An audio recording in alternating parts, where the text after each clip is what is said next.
Assalamualaikum warahmatullahi wabarakatuh.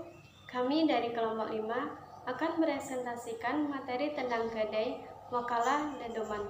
Sebelumnya, perkenalkan nama saya Sulistiawati, NIM 21200028 sebagai moderator.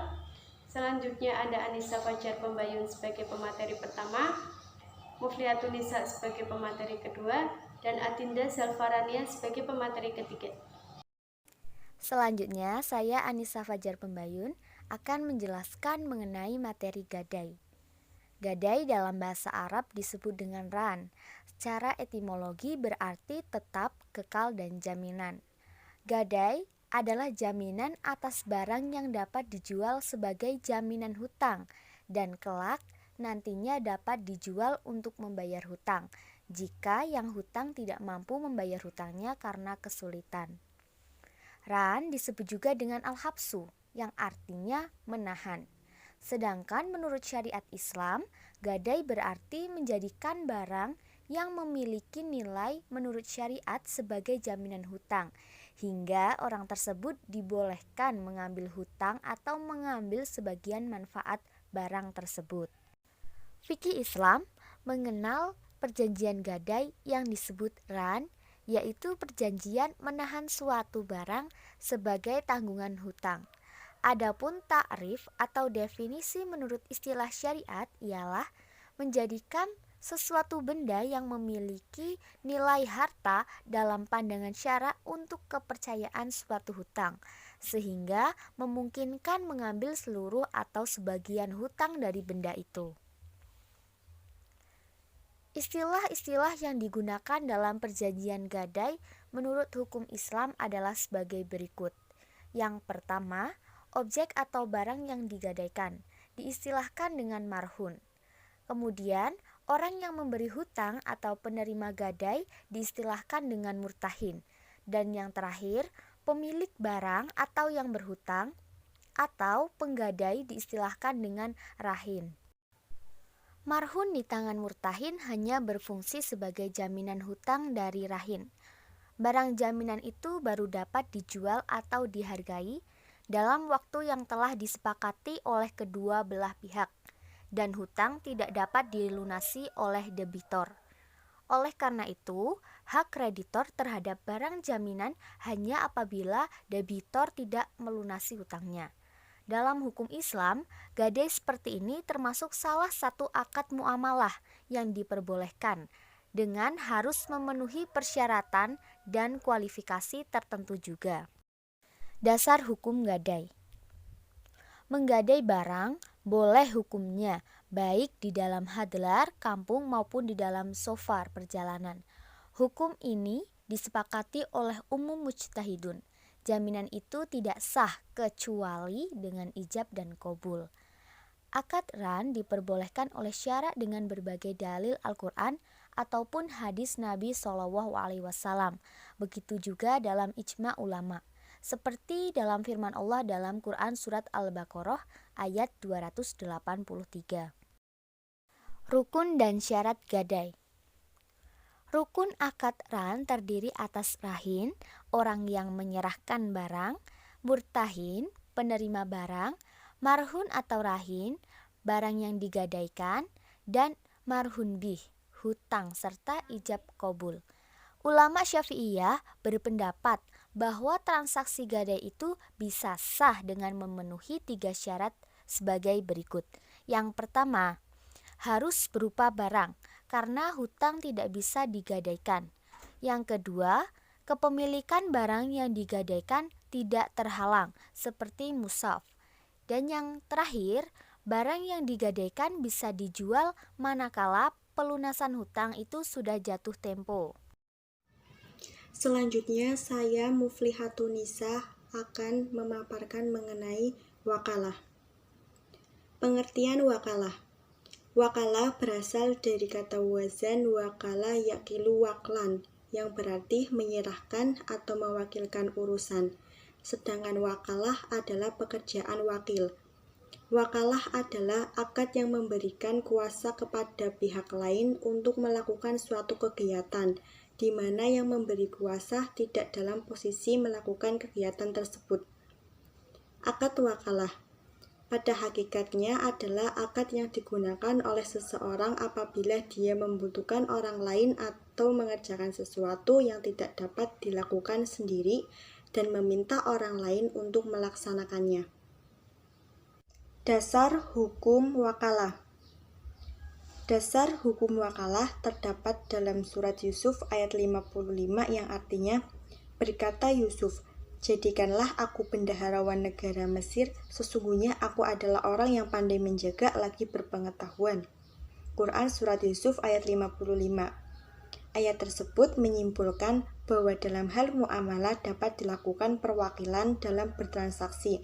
Ada solusi yang bisa diambil manakala manusia mengalami kondisi tertentu yang mengakibatkan ketidaksanggupan melakukan segala sesuatu secara mandiri, baik melalui perintah maupun kesadaran pribadi dalam rangka tolong-menolong. Dengan demikian, seseorang dapat mengakses atau melakukan transaksi melalui jalan wakalah. Rukun dan syarat wakalah. Rukun wakalah. 1. Terdapat orang yang memberi kuasa atau al-muwakil. 2. Terdapat orang yang diberi kuasa atau al-wakil. 3. Terdapat perkara atau hal yang dikuasakan atau yang disebut al-taukil. 4. Terdapat pernyataan kesepakatan atau ijab dan qabul. Syarat-syarat muwakil adalah 1.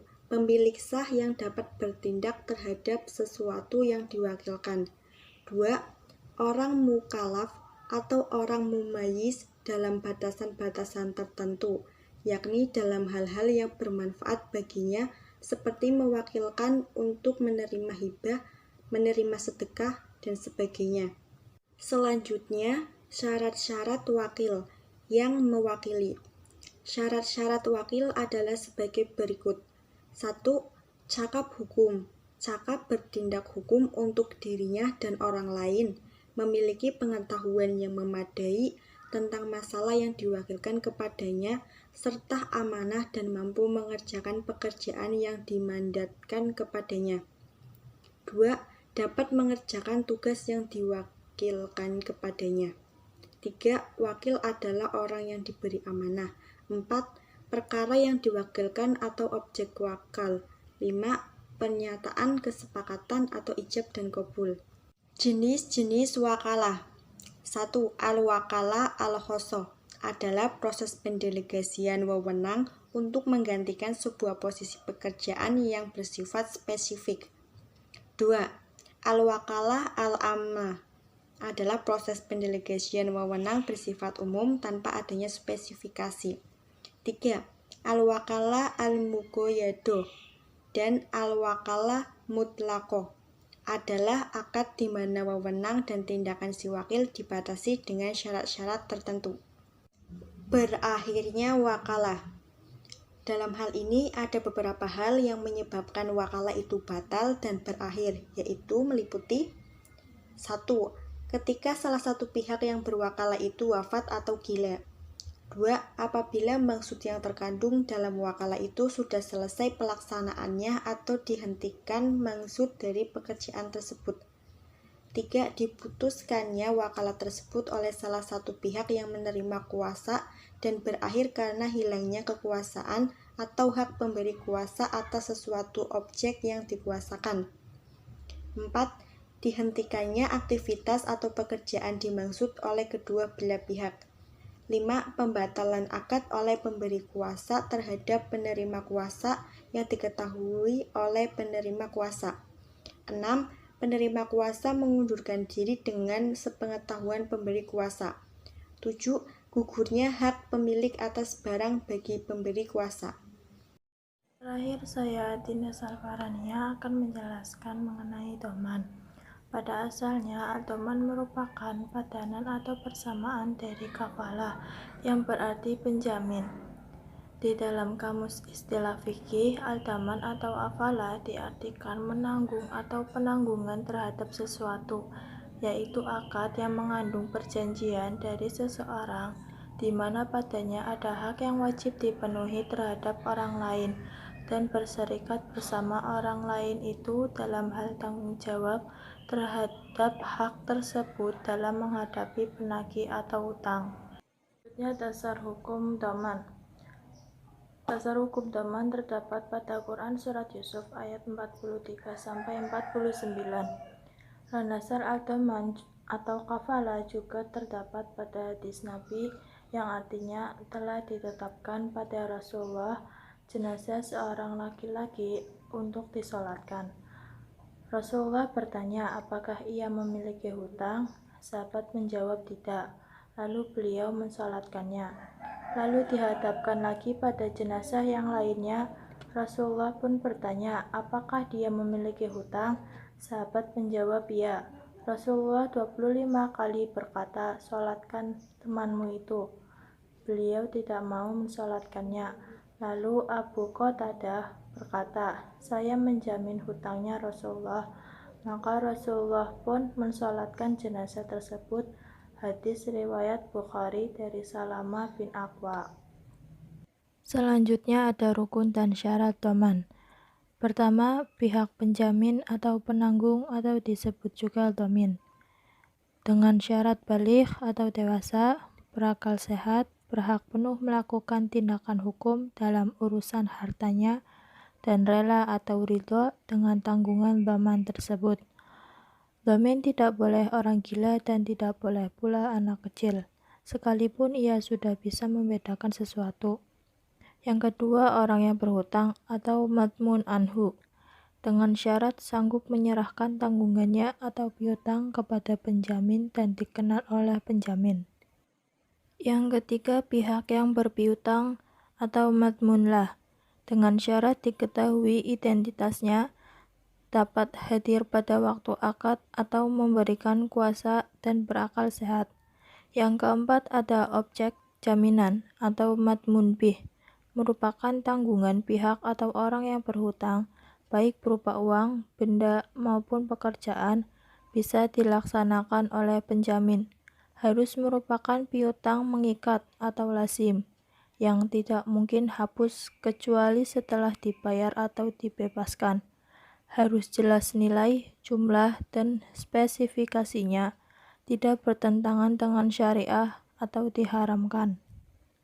Yang kelima ada lafaz. Syaratnya tidak digantungkan kepada sesuatu dan tidak berarti sementara. Yang terakhir ada macam-macam dhaman. Menurut Syahid Sabiq, dhaman dibagi menjadi dua bentuk, yakni yang pertama ada jiwa, dikenal dengan jaminan muka, yakni adanya kemestian pada pihak dhamin untuk menghadirkan orang yang dijamin kepada yang harus diberi jaminan, dan sah dengan mengatakan ijab qabul. Yang kedua ada harta, adalah kewajiban yang harus dipenuhi dengan pemenuhan berupa harta. Demikian dari kelompok kami. Mohon maaf apabila terdapat kesalahan kata. Terima kasih. Wassalamualaikum warahmatullahi wabarakatuh.